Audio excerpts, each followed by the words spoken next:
y a todos. El día de hoy analizaremos una sentencia emblemática del Tribunal Constitucional en el ámbito del derecho de las mujeres a una vida libre de violencia sexual, concretamente en relación con el acceso a la justicia de mujeres víctimas de violencia sexual. Bienvenidas y bienvenidos a su programa Richari Warmi.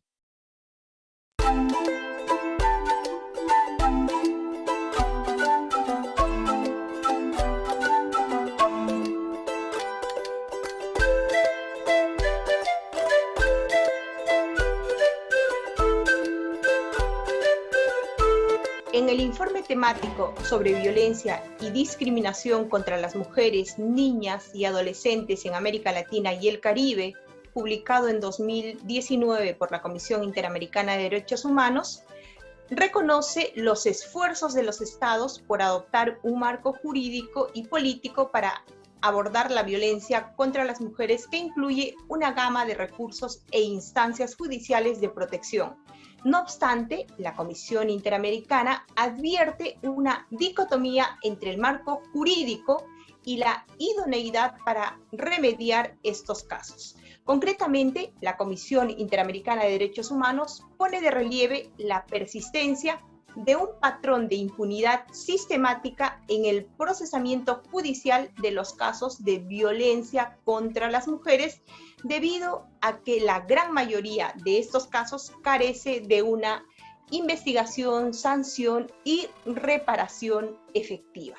Del mismo modo, en el tercer informe de seguimiento a la implementación de las recomendaciones del Comité de Expertas del MESECVI, emitido en 2020, el Comité de Expertas llama la atención especialmente sobre los altos índices de impunidad de los casos de violencia por razón de género contra las mujeres, que siguen constituyendo un gran desafío en la región. Esta ineficiencia o indiferencia de la acción de la justicia, afirma el Comité de Expertas, se refleja, entre otros, en la baja judicialización de los casos de violencia contra las mujeres. Precisamente en la sentencia que hoy día analizamos, el Tribunal Constitucional examina la responsabilidad del Ministerio Público en relación con un caso de violencia sexual. Para entender los alcances del pronunciamiento del Tribunal Constitucional en la sentencia recaída en el expediente 1479-2018 Amparo, hemos invitado al doctor Camilo Suárez, asesor jurisdiccional del Tribunal Constitucional, a quien le agradezco especialmente estar con nosotros el día de hoy y le doy una cordial bienvenida al programa. Muchas gracias por la invitación, María Candelaria, y gracias también al Tribunal por este espacio para poder comentar esta sentencia tan importante. Bien, muchas gracias a ti, Camilo. Quisiera empezar preguntándote cuáles son los hechos del caso que permiten que se pronuncie el Tribunal Constitucional. Muy bien. Bueno, este es un proceso de amparo en el que se cuestiona decisiones del Ministerio Público sobre respecto de una denuncia por supuesta omisión de actos funcionales, prevaricato, delito de encubrimiento, en que habría incurrido una fiscal que se negó a investigar debidamente y denunciar en su momento, formalizar denuncia, respecto de determinados hechos de violación sexual ocurridos en el Hospital Central de la FAP contra la víctima de este delito. Esta persona habría sido drogada, dormida dentro de este hospital, y es por eso que denuncia por este delito de violación contra persona en imposibilidad de resistir, y en su denuncia solicita que se haga una pericia biológica de su cabello para determinar si es que le habían dado algún tipo de droga que le haga dormir. También había pedido que lleven a cabo alguna prueba biológica respecto de las muestras de fluido vaginal que se habían encontrado en la escena del crimen, y también había pedido alguna otra pericia, alguna otra diligencia dentro de esta denuncia. ¿Qué hace la fiscal? La fiscal provincial a cargo de esta denuncia por violación se limita a tomar la declaración de los denunciados, de otras personas, ver un video y no lleva a cabo estas actuaciones procesales pedidas por la demanda, de lo cual en principio uno vería ahí una presunta violación al derecho a probar, pero no se alega en ningún caso el derecho a probar, sino más bien que ante este archivamiento se denuncia ante la Oficina de Control Interno del Ministerio Público por estos delitos: omisión de deber funcional, prevaricato, encubrimiento y otros.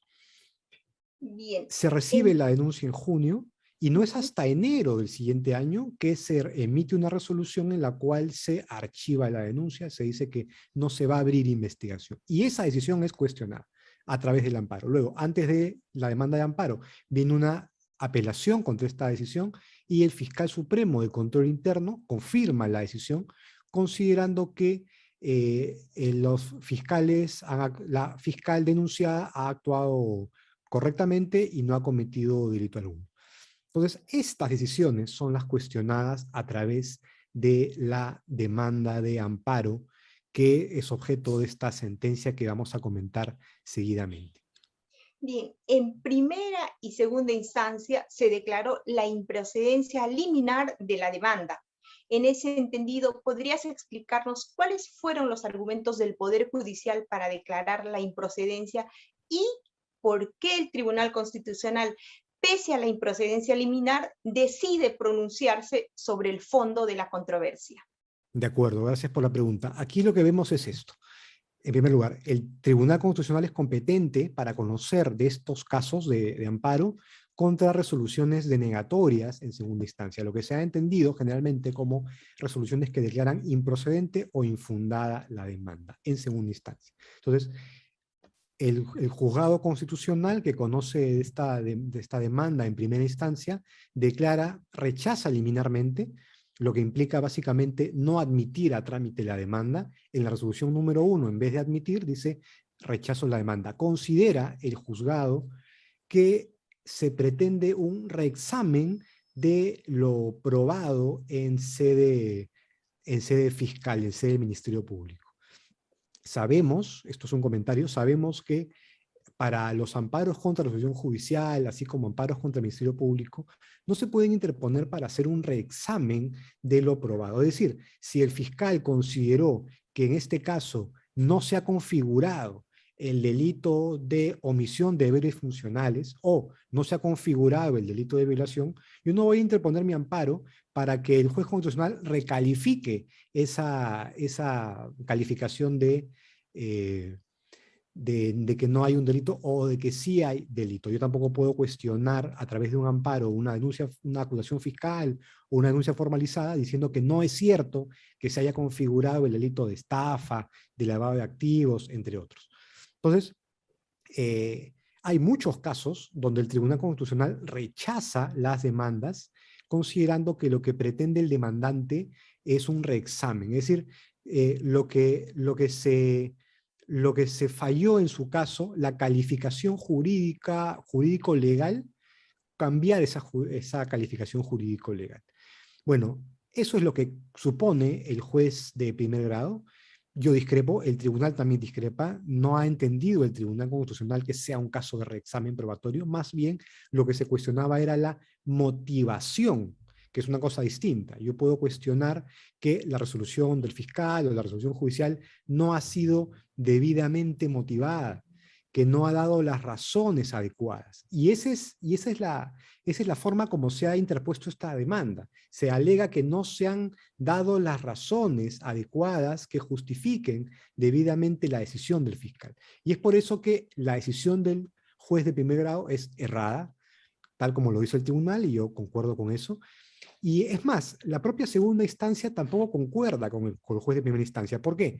Porque confirma el rechazo liminar, pero no porque esto sea un reexamen, que no lo es, sino más bien considerando que sí ha habido una debida motivación por parte de los fiscales emplazados. Ahora bien, cuando hay este indebido rechazo liminar, ¿qué puede hacer el Tribunal Constitucional? El propio Código Procesal Constitucional lo habilita a anular lo actuado. ¿Para qué? Para que se admita a trámite la demanda y que pueda llevarse a cabo el proceso de amparo que nunca pudo haber iniciado. Pero eso en realidad es excepcional. La regla es favorecer el proceso, poder terminar, seguir con el proceso y dar una respuesta definitiva.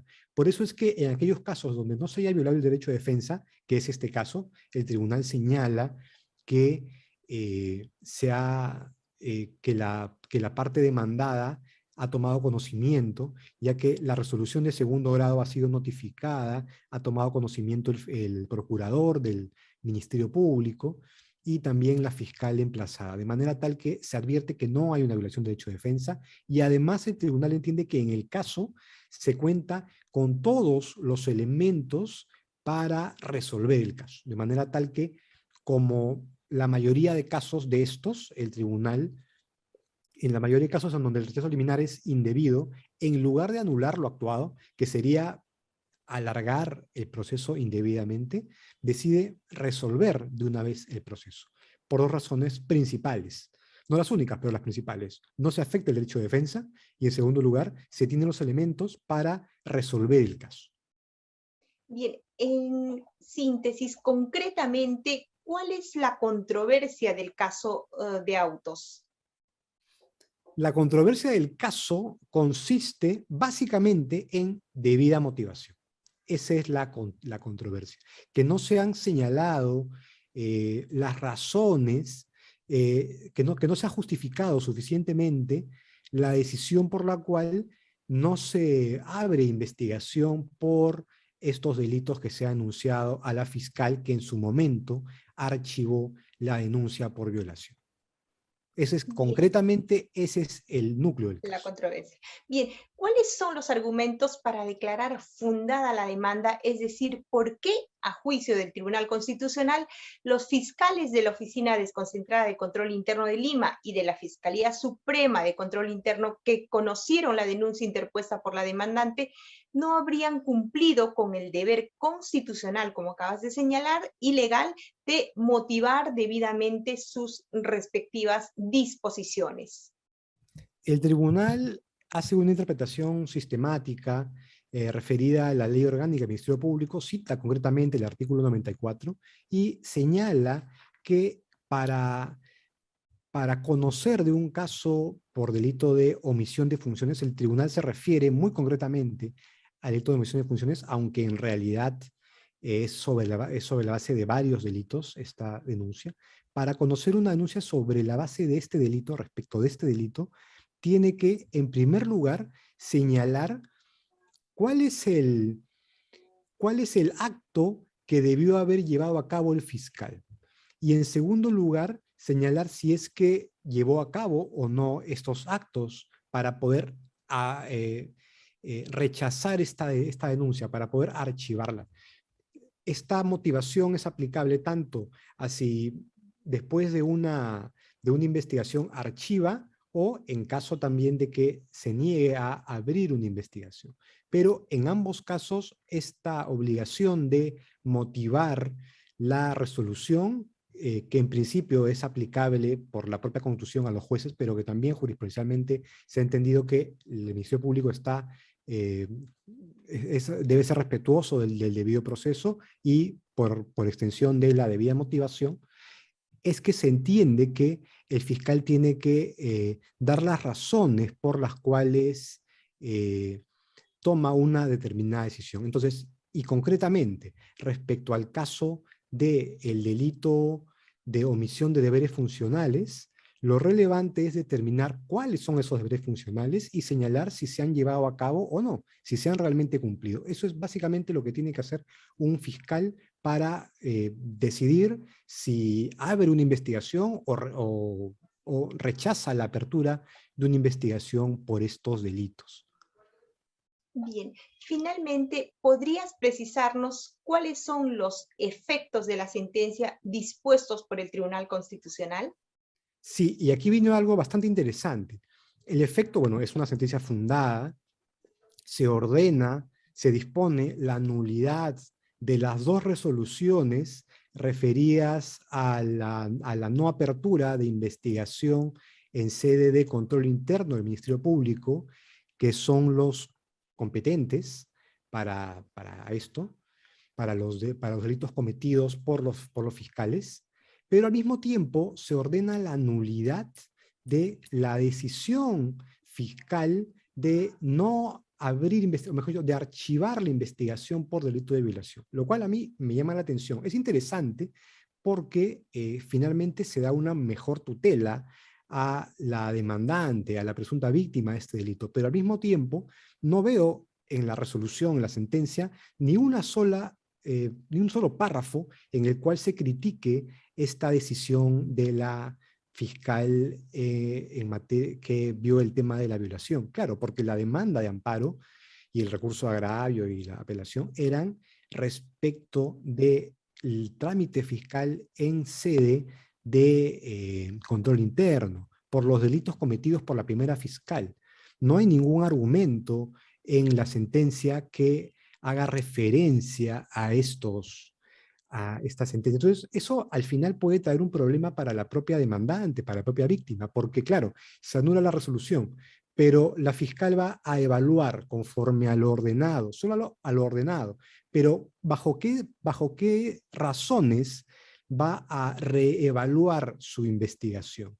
Si es que no hay ningún párrafo que le diga que su investigación ha sido deficiente o que su decisión ha estado mal motivada, a diferencia de los fiscales que han anulado, que han omitido denunciar en materia de delitos cometidos por la primera fiscal. Entonces hay que hacer una distinción. Creo que habría que ajustar ese criterio en futuros casos, pero igual me parece una sentencia sumamente relevante.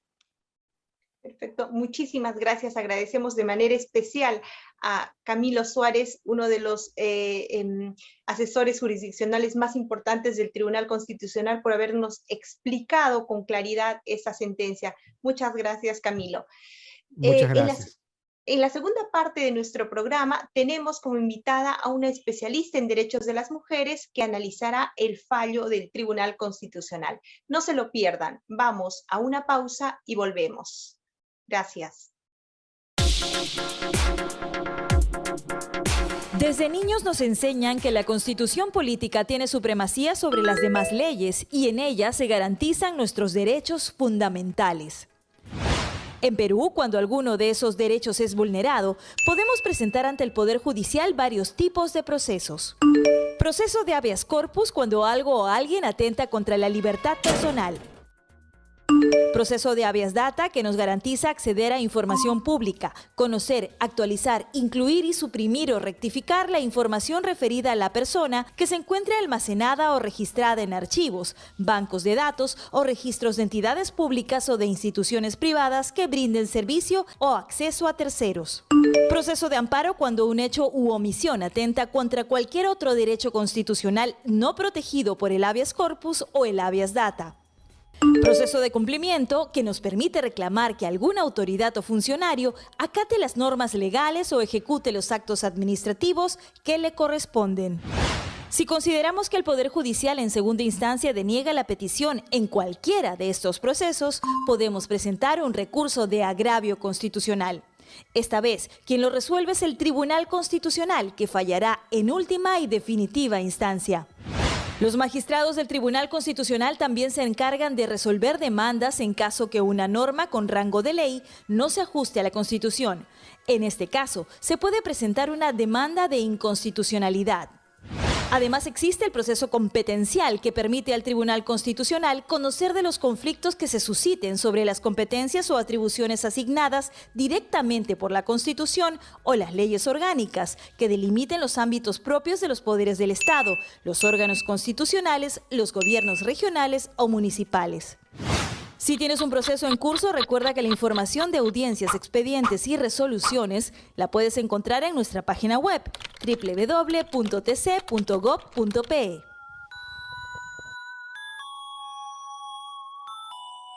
Como bien anunciado, en esta segunda parte del programa hemos invitado a la doctora Natalia Alonso Andrade, especialista en derechos de la mujer, a quien le doy una especial bienvenida y le agradezco mucho por estar en el programa hoy día. Buenas tardes, Natalia. Buenas tardes, Candelaria. Muchas gracias por la invitación.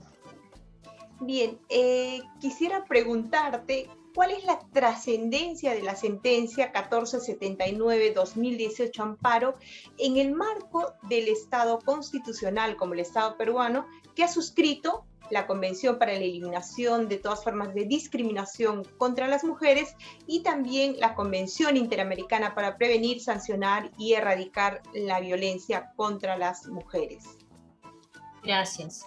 Bueno, en principio, considerando que de acuerdo a la encuesta ENDES del 2019, el 80.9% de adolescentes en el Perú manifestaron que alguna vez fueron víctimas de violencia psicológica, física o sexual, esta sentencia constituye un paso importante en la protección de los derechos de las mujeres, pues incorpora en sus fundamentos la necesidad de una perspectiva de género en la administración de justicia, dando cumplimiento a las convenciones internacionales ratificadas por el Perú en esta materia, como por ejemplo la CEDAW, que incorpora el concepto de discriminación contra la mujer por razón de género, y la Convención Belén do Pará, la cual establece que el derecho de toda mujer a una vida libre de violencia incluye también el derecho a ser libre de toda forma de discriminación. A su vez, estas convenciones señalan obligaciones para los estados de adoptar medidas que permitan respuestas efectivas frente a los casos de violencia de género. Entonces, esta sentencia incorpora estándares internacionales para el abordaje de los casos de violencia, por ejemplo, como los de violencia sexual, concretando de esta manera el principio derecho de igualdad y no discriminación por razón de género. Bien, ¿cuál es la importancia de incorporar la perspectiva de género en la motivación de las resoluciones judiciales y fiscales? Sí, en cuanto a la motivación, hay que tener en cuenta, en principio, que el Tribunal Constitucional, en jurisprudencia reiterada y uniforme, ha precisado que el derecho a la debida motivación se vulnera cuando la motivación es solo aparente y no se dan razones mínimas de hecho o de derecho que sustenten las decisiones judiciales o fiscales. En ese sentido, la incorporación de la perspectiva de igualdad de género exige a los operadores jurídicos que en sus razonamientos identifiquen las situaciones de poder, de subordinación, desigualdad o discriminación que luego dan pie a conductas violentas que vulneran la dignidad, la libertad y la igualdad material de las mujeres, además de otros derechos como la vida, la integridad y la salud, por ejemplo, en los casos de feminicidio o de agresión sexual, como en el caso que aborda el Tribunal Constitucional.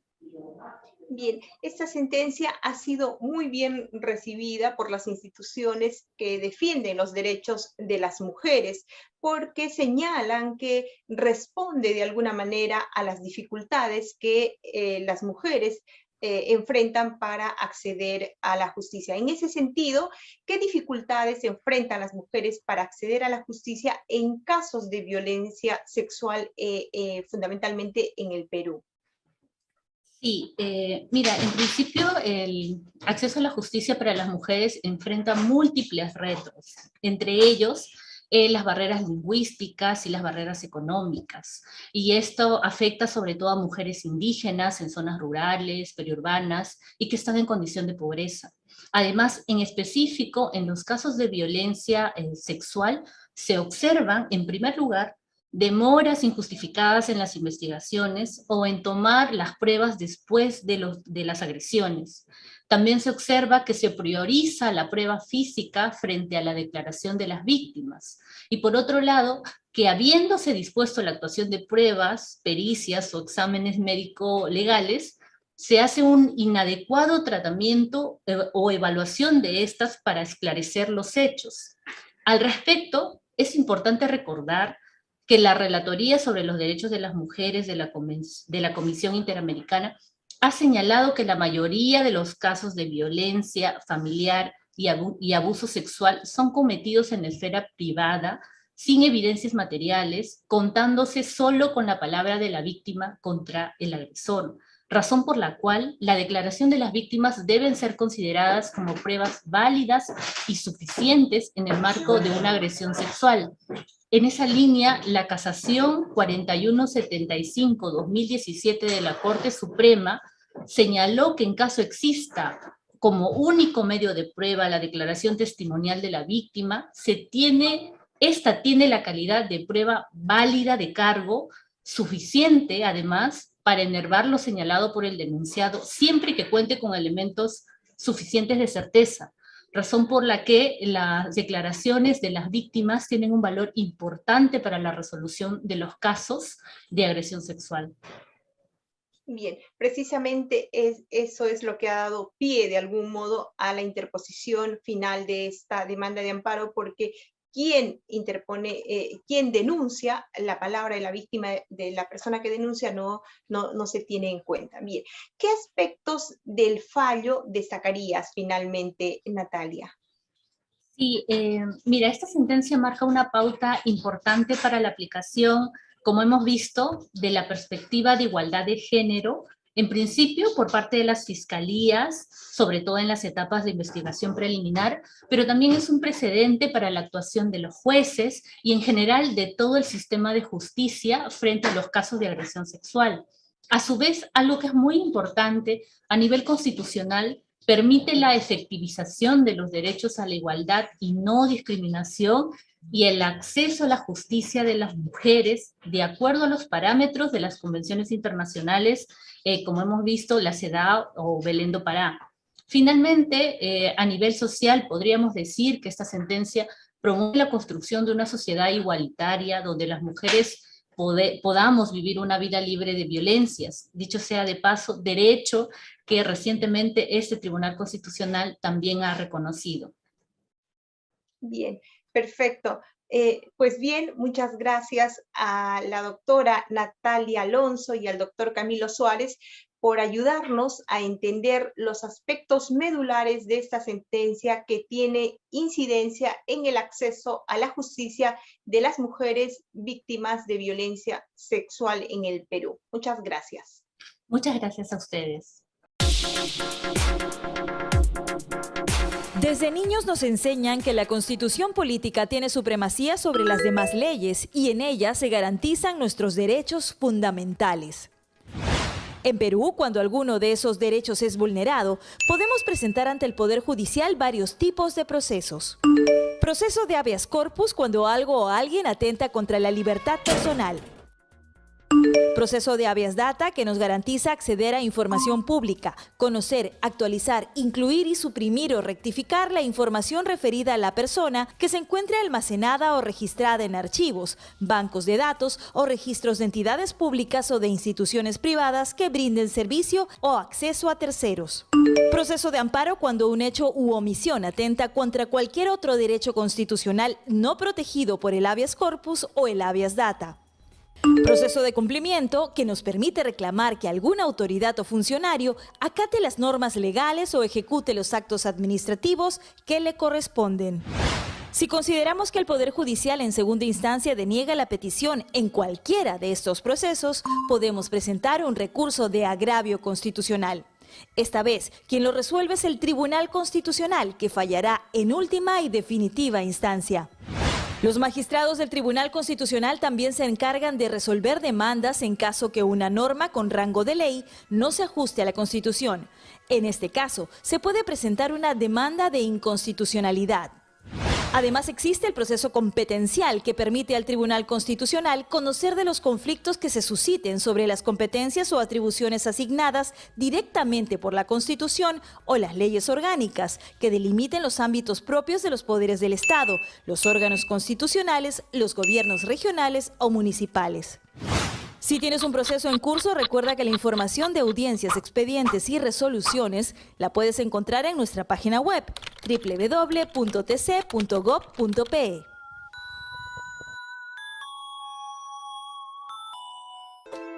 Seguimos con el programa Richari Warmi. La sentencia que estamos analizando el día de hoy tiene incidencia directa en el derecho de acceso a la justicia de mujeres víctimas de violencia sexual. Como hemos podido advertir en esta sentencia, cuya ponente es la magistrada Ledesma Narváez, el Tribunal Constitucional enfatiza en la necesidad de incorporar la perspectiva de género en la administración de justicia. Señala asimismo que es tarea del sistema de administración de justicia en su conjunto la erradicación de la violencia contra las mujeres. Tarea para la cual se debe incorporar la perspectiva de género en el ejercicio de la función judicial y fiscal. Yo les invito a leer la sentencia. Muchísimas gracias por su audiencia. Nos vemos en el próximo programa.